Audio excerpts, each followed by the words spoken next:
Welcome to the 700 Club. Family members of hostages held in Gaza say the world is waiting on Hamas. The terror group still hasn't agreed to a deal to release their loved ones. Well, meanwhile, President Biden is demanding Prime Minister Benjamin Netanyahu declare a ceasefire with no mention of the hostages. CBN's Julie Stahl reports from Jerusalem.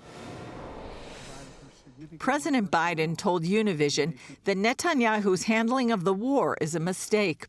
He also said Israel should call a ceasefire, but did not link it to the release of the hostages held by Hamas. What I'm calling for is for the Israelis to just call for a ceasefire, allow for the next 6-8 weeks total access to all food and medicine going into the country.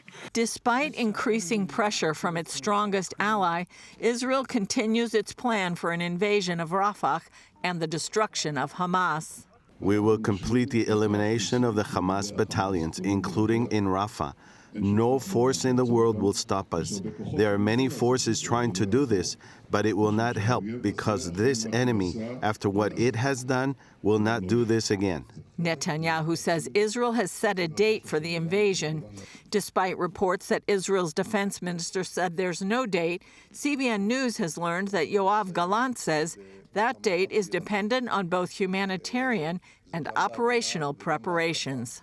And as world pressure mounts, members of the governing coalition repeat warnings Israel's existence is at stake if it doesn't defeat Hamas. Our friends from all around the world need to understand that any pressure on the state of Israel to stop the war is actually a pressure for to make Israel sign a suicide pact. On the legal front, there are accusations that Israel is committing genocide.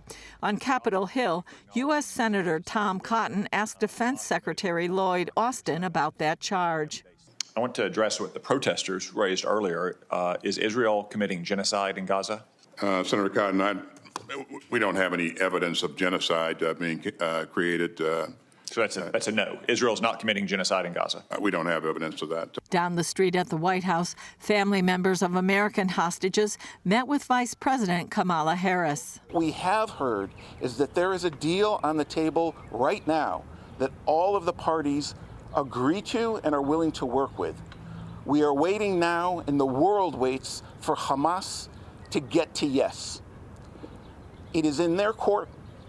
There is no reason not to move forward on this deal. The U.S. also urged Hamas to accept a serious offer on the table, but there are reports Hamas has already rejected that deal. Gil Hoffman, executive director of Honest Reporting, told CBN News with 133 hostages still in captivity, Israelis are praying for a Passover miracle. We are all praying, and we appreciate the prayers of Christian supporters of Israel around the world for our hostages to come home ahead of the Passover holiday, to be redeemed, to be with their families at the Passover Seder table. We need a miracle, and for that we need prayers. Julie Stahl, CBN News, Jerusalem. We do need a miracle, but we also need to watch what we say and make sure we're making a very clear call. Hamas is the enemy here. They were the ones that launched a horrific attack on October 7th.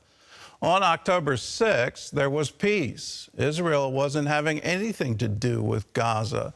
IDF soldiers weren't there. The citizens were obviously under a problem. The surveys show that about 70% of them had what is called now food insecurity, where they didn't know where their next meal was coming from.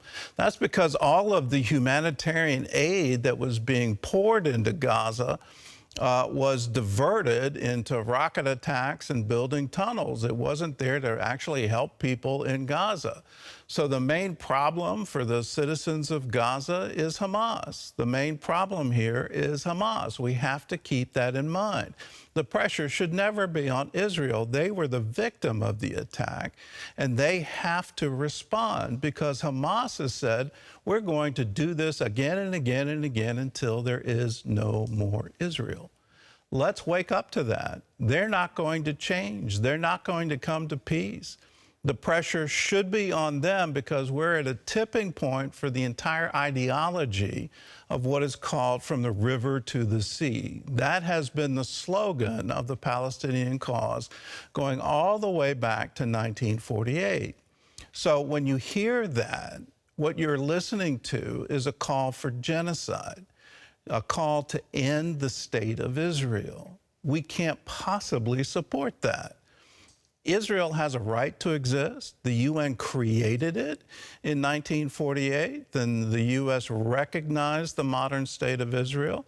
That's been established international law. So all of these calls that somehow or other there's genocide going on, well, that's from the river to the sea is a very definite call for genocide. It means we're going to kill every single Jew in Israel. When you hear this apartheid state, in Israel, if you're Muslim, you're a full citizen. You have the right to vote. You can freely travel. You can run for office. You can be elected to office. Where the apartheid is, if you're Jewish, you can't possibly walk the street of Ramallah. You can't walk in Gaza. If you do, you would be killed. So let's be clear. And say the real problem here is this ideology. The real problem is Hamas.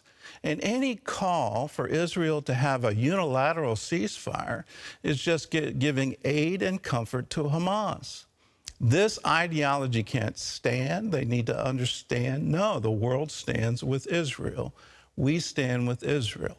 Now, our current president, there's a Yiddish proverb, you can't dance at two weddings.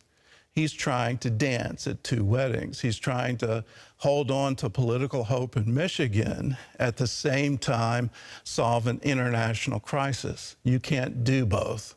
You have to be clear and clear in your messaging so that Hamas gets the message. You can't survive this. What you did on October 7th is beyond any kind of peace negotiation.